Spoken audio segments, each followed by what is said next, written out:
Hey everybody, it's Jason Blaha here, and it's time for another coffee chat. Get a sip of my coffee.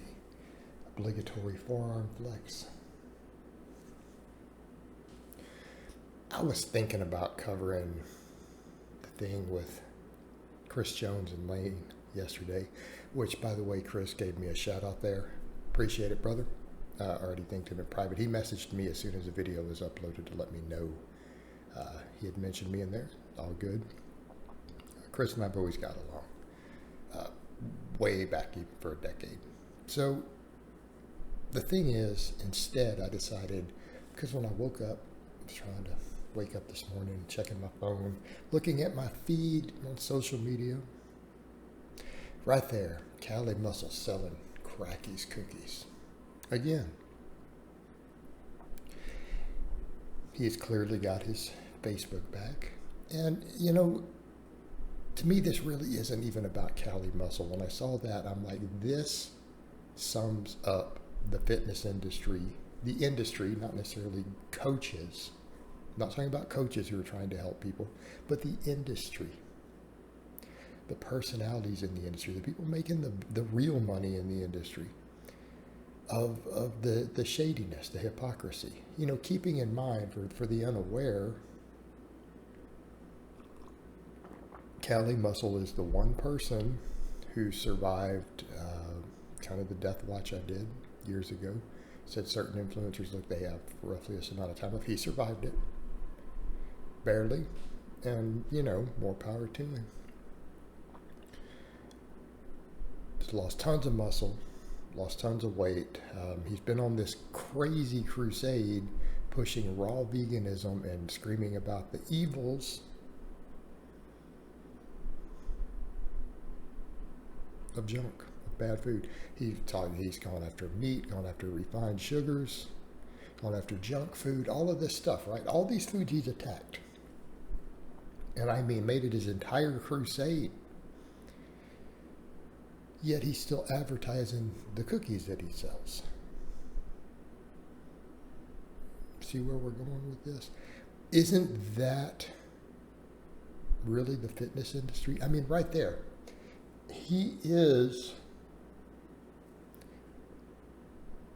really the embodiment of what we have allowed the fitness industry to become. Those of us who give it views, spend our money on their products. He is what we've allowed to create.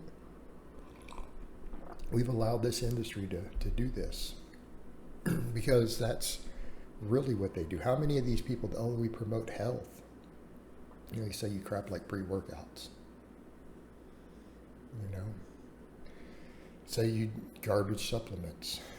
You know, and that's really the only issue, even potentially with whey protein, is that it is legally classified as a dietary supplement in the U.S. If it was classified as a food, there wouldn't even be any issues there. I would never have an issue with protein powders either, you know.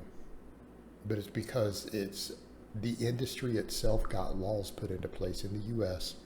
It's like the Nutritional Supplement Control Act, or Dietary Supplement Control Act, back in the 90s. They get a special category. They are not held to the same standards that food or drugs are. In other words, your food has to have certain higher quality than supplements do. It's allowed some really disreputable companies to really put some bad protein powders out. But that's a whole nother topic, right?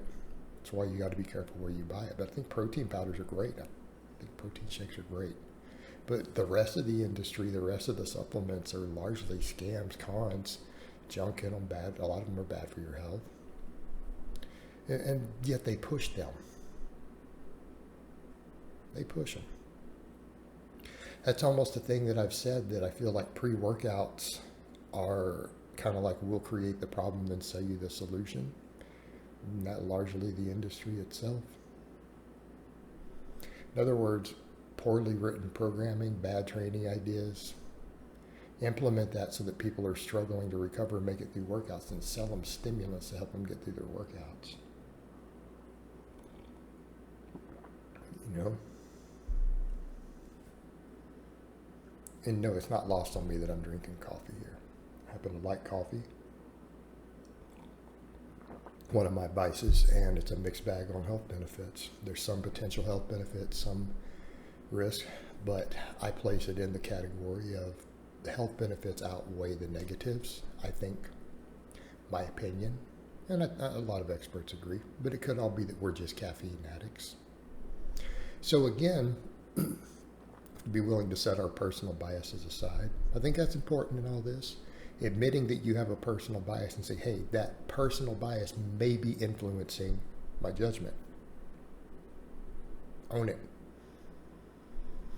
Of course, now, since I scratched my nose because it's itching here, there'll be people going to attack the video.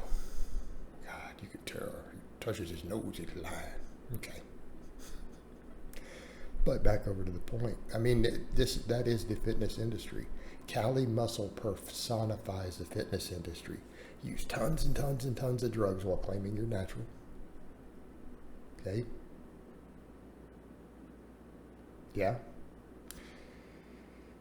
Then finally come out, after you've built your massive empire with all these claims. I mean, he went on and on. I mean, literally anyone accused him of using steroids, he attacked them.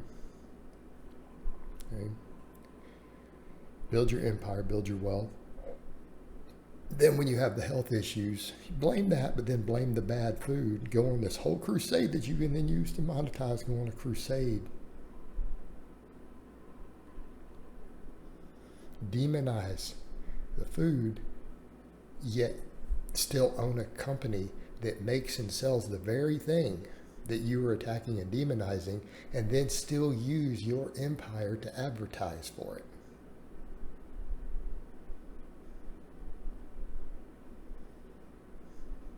Again, the thing that he is demonizing, he's using his massive outreach that he built while using tons of gear, which has come out, he's admitted.